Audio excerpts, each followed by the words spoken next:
A prostration symbolizes deep respect for one's Buddha nature, and was described by Basui as a lowering of the mast of ego. In performing the gesture of bowing deeply and raising the hands, one is symbolically lifting the feet of the Buddha. In Asian countries, the feet are considered to be the lowest part of the body. Accordingly, this shows the utmost respect for our Buddha nature. The instructions in this video show and describe the ideal way to make a prostration in the Zen tradition. While there are many other ways to make a prostration, this is the form used at the Vermont Zen Center. Please note that if you have physical issues, you will need to make some accommodations. First, stand straight with your hands palm to palm.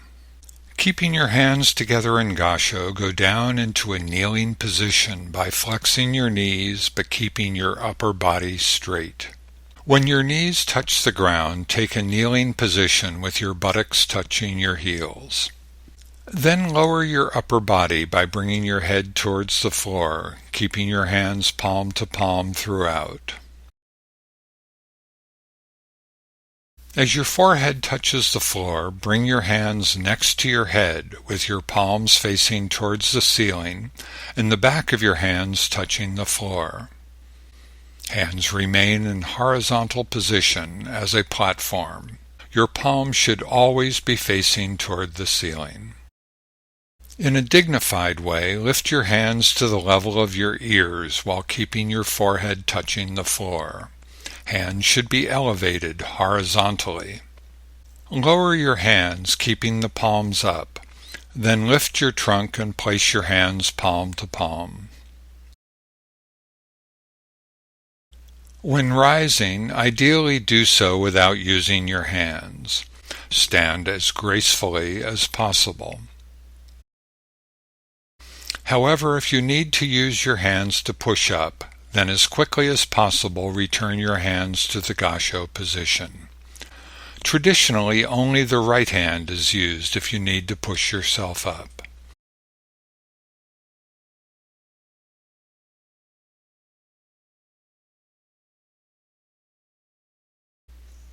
Going down with your hands first. You should go down by bending your knees.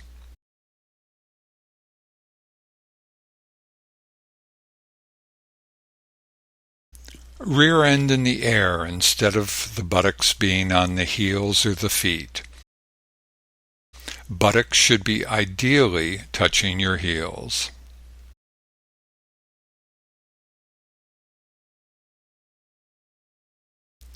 Lifting and lowering the hands too quickly. The hands need to move in a mindful, dignified manner.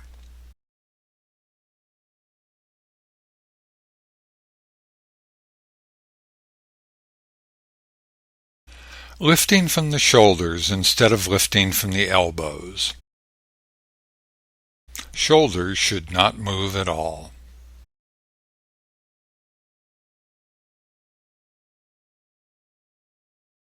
Flipping up the hands instead of having them as a platform. Hands should lift horizontally, as if lifting the feet of the Buddha.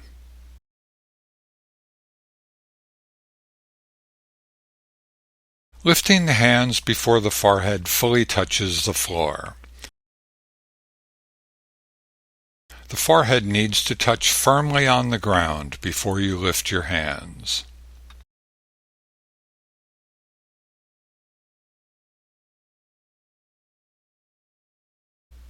Lifting the hands too high.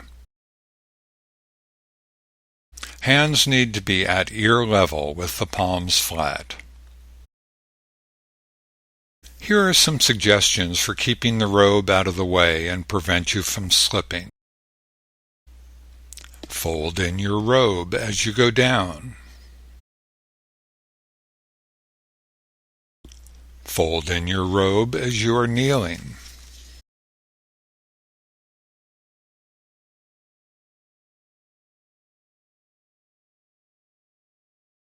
Fold in your robe as you go up.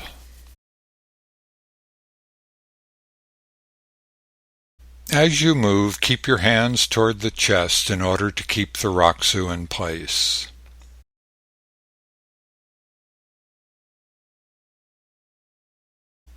At the end of the 4 vows, there is an accelerando with a bell.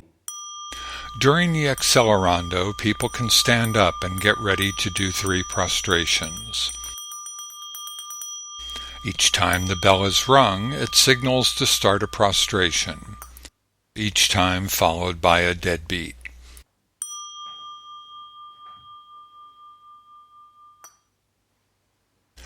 Try to time it so that when the dead beat sounds, your hands are lifted to your ears.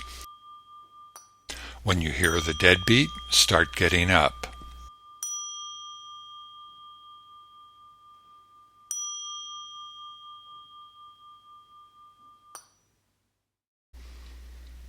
The prostration is a graceful way of showing reverence and respect. Roshi Kapleau, in describing the benefits of prostrating, said that the act of unself-conscious prostration before a Buddha cleanses the heart-mind, rendering it flexible and expansive.